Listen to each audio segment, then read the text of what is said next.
Bonsoir à tous, bienvenue. La Côte d'Ivoire dit adieu à la télévision par signal analogique. Dès 2021, il sera supprimé dans les zones couvertes par le réseau de la TNT. Ces zones dévoilées dans ce journal. Un séminaire de la commission électorale indépendante a débuté ce mercredi à Abidjan. Pendant 3 jours, il sera question de faire le bilan du processus électoral et en tirer des conclusions pour les prochaines échéances. Et puis, il est le premier pays au monde à donner son feu vert au vaccin contre la Covid-19. Le Royaume-Uni autorise l'usage du produit mis au point par Pfizer et BioNTech. Une annonce qui pourrait faire des émules dans le reste du monde. La Côte d'Ivoire bascule définitivement dans la télévision numérique avec l'extinction prochaine du signal analogique dans les zones couvertes par la TNT, annonce ce mercredi de la Société ivoirienne de télévision. À partir de quand cette extinction sera-t-elle effective? Quelles sont les zones concernées? Des foyers qui n'ont pas accès à la TNT? Reportage de Pierre Dipomélin, Tanguy Conan. À partir du 1er janvier 2021, il ne sera plus possible de capter des images à la télévision par le signal analogique.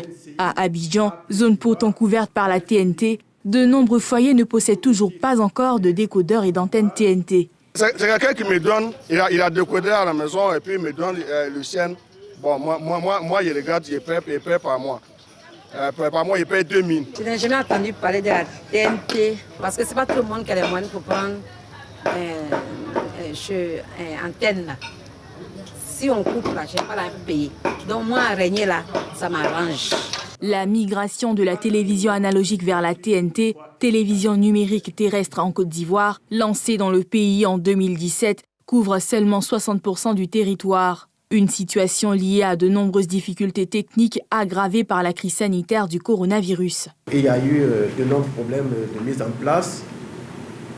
Ensuite, il y a eu la chose que vous connaissez très bien, le Covid donc, qui est intervenu. Je vous ai dit que nous sommes accompagnés par des ingénieurs de l'extérieur et donc là, qui étaient déjà partis en vacances et donc n'ont pas pu revenir, au moins il fallait le faire. Et donc tout ça explique qu'effectivement nous avons pris en tout cas un retard. Le directeur général de l'IDT annonce quand même la coupure du signal analogique, mais seulement dans les zones couvertes par le réseau de la TNT. L'État ivoirien a adopté un chronogramme d'extinction de l'analogie. Ainsi, à partir du 1er janvier 2021, l'extinction devrait concerner ces différentes villes déjà couvertes par la TNT. Abidjan, Bouaké, Ma, Bouaflé, Koro et Kounfao. Et à compter du 31 mars 2020 pour les 29 autres zones de service. L'IDT va poursuivre l'extinction progressivement dans le reste des 40% du territoire. À terme, des services à valeur ajoutée, entre autres la VOD, vidéo à la demande, seront disponibles. Le président de la CEI s'est dit surpris ce mercredi de constater que dans une élection s'invite de la violence. La commission électorale indépendante a débuté ce mercredi un séminaire sur le bilan du processus électoral. Il sera question pendant 3 jours d'évaluer le processus et apporter des améliorations pour les prochaines échéances. Yéli Traoré, Tanguy Conan. La commission électorale indépendante CEI entend faire un bilan de l'élection présidentielle du 31 octobre dernier à travers un séminaire qui a commencé ce matin. La commission électorale se félicite de la tenue du vote en dépit du contexte délicat. Le processus électoral a été marqué par la survenue, au moment inattendu, par la pandémie à Covid-19. Puis ensuite, par des actes de violence malheureusement incompréhensibles de nous, perpétrés par certains de nos concitoyens, obéissant à un mot d'ordre de boycott du scrutin. C'est pour cette raison qu'à l'occasion de ce séminaire d'auto-évaluation, il nous plaira d'examiner qu'est-ce qui peut éviter qu'on se fâche, mais qu'on se fâche sincèrement. J'appelle la colère sincère, celle qui repose sur des fondements sérieux. Pour le président de la commission, Une auto-évaluation s'impose à son institution dans le but essentiellement d'améliorer les acquis pour le futur. Nous avons certainement enregistré des acquis, mais il faut les améliorer. Mais surtout corriger nos insuffisances par des recommandations pertinentes. À cet effet, les rapports des observateurs nationaux et internationaux seront donc d'un grand apport. Pendant les 3 jours de travaux du séminaire, 6 commissions techniques seront mises en place afin de plancher sur l'ensemble des aspects du processus électoral. Les grandes actions de la plateforme des organisations de jeunesse politique et de la société civile pour prévenir les conflits ont été présentées ce mercredi. Une initiative de jeunes venant de différentes sensibilités politiques. Il prévoit une table ronde pour recueillir les propositions de la jeunesse pour la paix. Pierre Dipomélin, Eric Kimo. C'est après le rappel d'un tableau sombre des crises politiques à répétition en Côte d'Ivoire que la nouvelle plateforme des organisations de jeunesse, des partis politiques et de la société civile a invité les Ivoiriens à tourner le dos à la violence. Il faut dire stop. Il faut faire stop. Non pour marquer une pause, mais pour arrêter définitivement. Il faut arrêter de se tuer entre nous avec des machettes à la main, des haches, des fusils de chasse pour des idées que nous pourrions défendre autour d'une table. Pour le porte-parole, la jeunesse a un rôle important à jouer dans la recherche de la paix. Tout commence pour nous, jeunesse des partis politiques, de la scène politique bien évidemment ivoirienne. Nous devons prendre date avec le dialogue inclusif pour, à notre niveau, trouver par les échanges et la négociation des solutions aux nombreuses conséquences sur la vie des jeunes de cette crise post-électorale qui impacte réellement la vie de la nation elle-même. L'organisation prévoit une table ronde les 5 et 6 décembre prochains avec pour thème « Récurrence des violences relatives aux crises sociopolitiques en Côte d'Ivoire, proposition de la jeunesse ».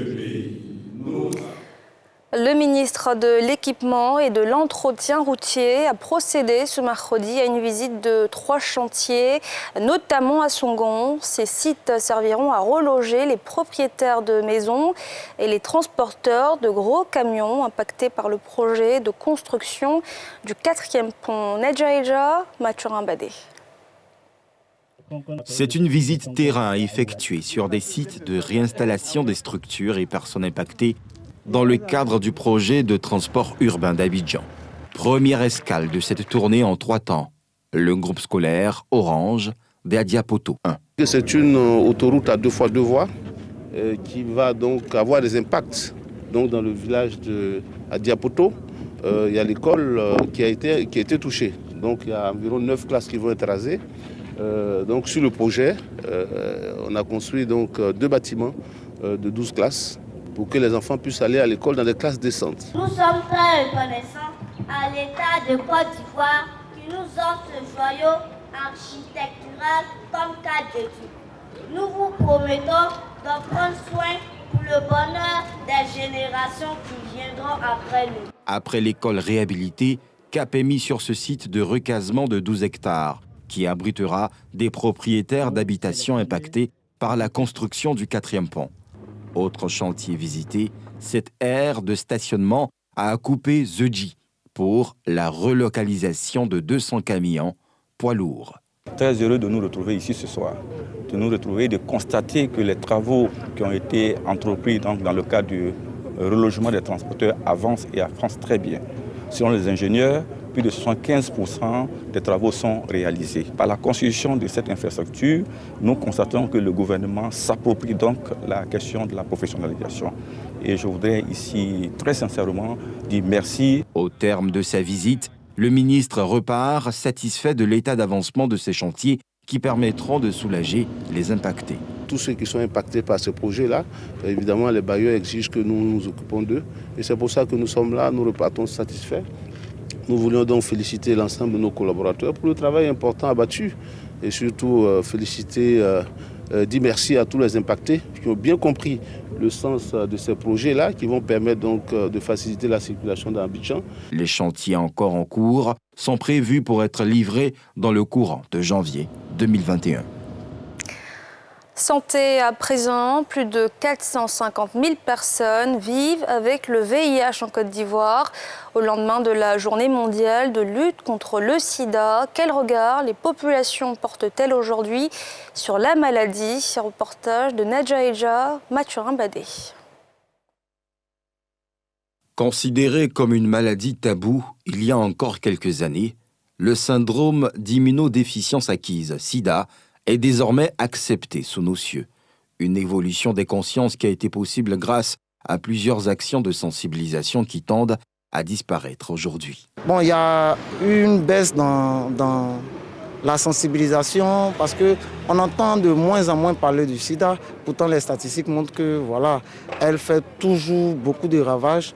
Bon, je me dis que peut-être comme on utilise des antirétroviraux et les séropositifs arrivent à vivre pleinement leur vie. Donc, on a peut-être baissé la garde. Et au niveau de la population et peut-être qu'au niveau aussi de nos dirigeants. Conséquence, une banalisation de la maladie au sein de la population et un relâchement des mesures de prévention préconisées pour éviter de contracter le virus. Nous les jeunes, je ne parle pas de moi personnellement, mais nous les jeunes, on a plus peur des grossesses que du sida. Si on se protège, c'est pour éviter les grossesses, mais on ne se dit pas qu'on se protège pour éviter le sida. Donc voilà, c'est ça, parce que je pense qu'on doit vraiment multiplier encore les campagnes de sensibilisation. Même s'il est mieux traité grâce aux antirétroviraux, le VIH-Sida n'a toujours pas de remède et continue de faire des victimes. Il faut donc se protéger. On a conscience que la maladie existe. Et donc, on en parle en famille, entre amis, mais chacun fait de son mieux pour pouvoir au mieux se préserver. Le sida est très populaire, ça contamine, c'est pas bon. Donc on doit se préserver en cas de cas, on ne sait jamais où ça quitte. On ne sait pas certaines femmes, on couche avec eux. Donc moi, je me protège. Malgré des avancées dans la lutte, 12 000 nouveaux cas ont été recensés cette année en Côte d'Ivoire. La Gest aussi teste ce mercredi son dispositif en cas d'incendie. Un bac de la société était en feu ce jour. Un exercice qui s'est déroulé sans incident, comme nous le montrent Salif Yalekwe et Fulgence Kissidou. Abidjan-Vridi, terminal pétrolier de la Société de gestion des stocks pétroliers en Côte d'Ivoire. Ce matin, aux environs de 10 heures, une foudre descendue sur un bac entraînant du feu. Dans la foulée, 2 agents de sécurité sont les premières victimes de cet incendie. Une collision entre 2 citernes après. Dans ce contexte, un plan d'opération interne est mis en place par le directeur général de la Gest aussi. Les secours, composés entre autres des sapeurs-pompiers militaires, de la gendarmerie, de la police nationale, le SAMU, accourent. De sortie du porte-parole de la structure pour faire l'état des lieux. Le directeur général descend sur le terrain pour s'imprégner de la situation et féliciter toutes les unités d'intervention. La quantité de misère n'est pas suffisante pour arriver à bout de ce feu. On a demandé le renfort, d'où le déclenchement du POI. Nous sommes à un exercice régulier de cette entreprise pétrolière. Il s'agit de tester, selon les premiers responsables, le dispositif pour intervenir promptement en cas de sinistre. C'est un exercice régulier, permanent que nous faisons tous les ans. Et je vous dirais que cet exercice, c'est un exercice de tous les jours que nous faisons par rapport à la sécurité des installations. Donc là, c'était une opération pour mettre ensemble tous les moyens que nous avons, les moyens internes et les moyens extérieurs qui peuvent venir nous en aide, nous aider pour l'extinction d'un incendie ou bien d'un accident qui se produit. L'entreprise à capitaux publics multiplie et adapte ainsi ses moyens de sécurité et de prévention de catastrophes depuis de nombreuses années. Et puis à l'étranger, je vous le disais en titre, il est le premier pays au monde à donner son feu vert au vaccin contre la Covid-19. Le Royaume-Uni autorise l'usage du produit mis au point par Pfizer et BioNTech. Une annonce qui pourrait faire des émules dans le reste du monde. Le récit de Yéli Traoré. Le Royaume-Uni est devenu mercredi le premier pays à approuver l'utilisation massive du vaccin de Pfizer BioNTech déployé dès la semaine prochaine. Une étape historique dans la lutte contre la Covid-19 qui continue de battre des records de morts dans le monde. Le gouvernement britannique a annoncé avoir accepté la recommandation de l'Agence indépendante de réglementation des médicaments et des produits de santé d'approuver l'utilisation de ce vaccin dont 100 000 doses seront disponibles dans un premier temps. La sécurité du public sera toujours prioritaire. Et j'insiste à nouveau sur le fait que cette recommandation n'a été donnée par la MHRA qu'après l'examen scientifique le plus rigoureux de chaque donnée. Le Premier ministre Boris Johnson salue l'approbation du pays pour l'utilisation du vaccin anti-Covid-19 comme une nouvelle fantastique qui aidera à revenir à la normale. Je sais que toute la Chambre souhaitera saluer avec moi la fantastique nouvelle. La MHRA a officiellement autorisé le vaccin Pfizer pour le Covid-19. Le vaccin sera disponible dans tout le Royaume-Uni à partir de la semaine prochaine. Je tiens à rendre hommage et à remercier tous ceux qui ont rendu cela possible. C'est la protection des vaccins qui nous permettra, en fin de compte, de reprendre notre vie en main et de relancer notre économie. Dans les rues de Londres, les réactions saluent unanimement cette décision. C'est une très bonne nouvelle, car il faut le faire le plus vite possible. Certains sont inquiets de la gravité et de la rapidité de tout cela. Mais c'est surtout nécessaire pour les maisons de retraite et les personnes âgées qui sont coincées dans leurs maisons de retraite depuis des mois et des mois. C'est un exploit extraordinaire. Merci à tous les scientifiques, aux chercheurs. Je ne connais personne qui travaille dans la recherche, mais ils font un travail formidable. Ils travaillent si dur et ils vont sauver des vies.